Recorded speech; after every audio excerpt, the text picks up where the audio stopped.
नमस्कार बंधुरा आमार चैनल सम्प्रीति लाइफस्टाइले सकलके अनेक अनेक स्वागत। बंधुरा आज के अनेके रिक्वेस्टे शेयर करब एमन एकटी हेयर मास्केर रेमेडी जाते चुल अनेक बेशी रुक्ष शुष्क डाल डैमेज हो जाच्छे बा अनेकेर चुल अनेक बेशी जट और दला पाकिये थाके, चुलटी अनेक फ्रिजी कोकड़ानो, चुले कोनो शाइन नेই, आनम्यानेजेबल, खूब बेशी अयेली, चुले खुशकिर समस्या, एगुली समस्या दूर करबे आजकेर এই हेयर मास्कटी, जेटिर व्यवहारे आपनार हेयारे आसबे ন্যাচারাল শাইন, স্মুথ এবং গ্লোসি হবে। রুক্ষতা কমিয়ে চুলকে একদম চকচকে এবং ঝলমলে সুন্দর করে তুলবে আজকের এই হেয়ার মাস্কটি।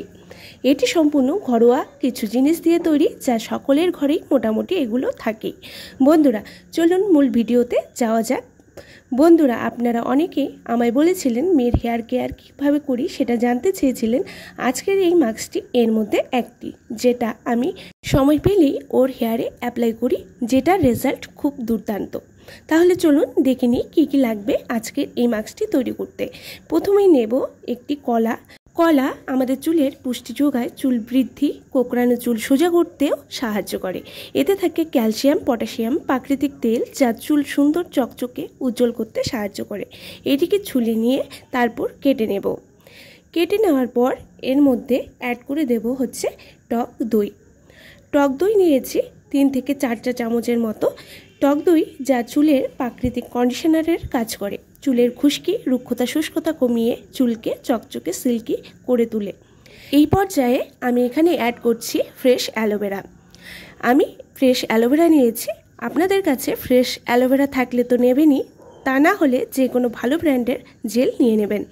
আমি এটিকে ছুলে এর থেকে জেলটা বের করে নিচ্ছি। অ্যালোভেরার গুণাগুণ নতুন করে বলার কিছু নেই, সেটা সকলেরই জানেন যে এটি কতটা ভালো চুল ও ত্বকের যত্নে। এই পর্যায়ে দিয়ে দেব হচ্ছে লেবু।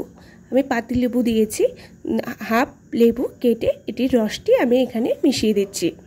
এরপর দেব হচ্ছে অ্যাপেল সিডার ভিনেগার 2 চা চামচের মতো, যা চুলকে বিভিন্ন সংক্রমণের হাত থেকে রক্ষা করে খুশকি কমায়, চুলকে চকচকে ঝলমলে সিল্কি স্মুথ করে তোলে। এই পর্যায়ে এখন এটাতে অ্যাড করে দিচ্ছি হচ্ছে ভাতের মাড়। আমি যখন ভাতটা করেছিলাম তারপরে ভাত হয়ে যাওয়ার পর যে মাড়টা বের হয় সেটাকে স্টোর করে রেখেছিলাম, সেটাই 3 থেকে 4 চা চামচ দিয়ে দিয়েছি। এরপরে সমস্ত উপাদান আমি দিয়ে দিয়েছি ব্লেন্ডারে। এটাকে ব্লেন্ড করে নিয়ে নেব। ব্লেন্ড করে নেওয়ার পর একটি দারুণ একটি পেস্ট তৈরি হয়ে যাবে। দেখতেই পাচ্ছেন কত সুন্দর একটি পেস্ট তৈরি হয়েছে। দেখুন একদম ক্রিমের মতন দেখতে লাগছে। এবার আমার এখানে রেডি হেয়ার মাস্কটি। এর মধ্যে অ্যাড করতে হতো যে কোনো অয়েল।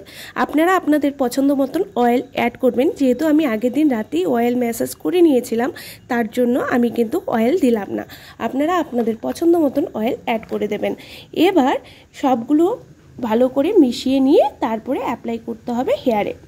আজকের মাস্কটি অ্যাপ্লাই করব আমার মেয়ের হেয়ারে। আগেই বলে দিই, এটি যারা টিনেজার বা বড় ছেলে মেয়ে সকলেই দিতে পারেন এই মাস্কটি। এবার চুলটাকে ভালো করে আঁচড়ে জটটা ছাড়িয়ে নিতে হবে, তারপর অ্যাপ্লাই করতে হবে অ্যাট ফার্স্ট স্ক্যাল্পে, তারপর আস্তে আস্তে পুরো চুলে মিশিয়ে নিতে হবে। মিশিয়ে নিয়ে দেওয়ার পরে অপেক্ষা করতে হবে 40 থেকে 50 মিনিট। পরে ভালো শ্যাম্পু দিয়ে ওয়াশ করে নিতে হবে। বন্ধুরা এটি আমার মেয়েকে এবং আমি সপ্তাহে অন্তত একদিন হলেও এই মাস্কটি অ্যাপ্লাই করি। পুরো সপ্তাহ স্কুলে থাকার কারণে একদম আমার মেয়ের চুল রুক্ষ শুষ্ক বেজান হয়ে যায়। তাই এই মাস্কটি অ্যাপ্লাই করার পর চুলে যেমন পুষ্টির পরিপূর্ণতা পায়, তেমনই চুলটি খুব সুন্দর ও নরম সিল্কি হয়। তাই চেষ্টা করি এটি সপ্তাহে একদিন হলেও এটি দেবার। এবার আমি পুরো চুলে লাগিয়ে অপেক্ষা করে ধুয়ে নিয়েছি। ধুয়ে নিয়ে শুকিয়ে নিয়েছি। শুকিয়ে নেওয়ার পর দেখুন বন্ধুরা, এই মাস্কটি এত ভালো একটি মাস্ক, যেটি ইউজ করার পর আপনারা বারবার ইউজ করতে চাইবেন। দেখুন চুলটি কত স্মুথ সিল্কি স্ট্রেট হয়েছে।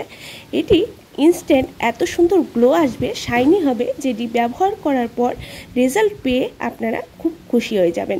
রেগুলার ইউজ করার পরেই আপনারা এর রেজাল্ট বুঝতে পারবেন। বন্ধুরা আজকের ভিডিও ভালো লাগলে অবশ্যই লাইক শেয়ার করে পাশে থাকবেন এবং আমার চ্যানেলে যারা নতুন এসেছেন তারা কিন্তু সাবস্ক্রাইব করতে ভুলবেন না। ভালো থাকবেন, সুস্থ থাকবেন। কারো কিছু জিজ্ঞাসাবাদ থাকলে অবশ্যই কমেন্ট বক্সে জানাতে পারেন।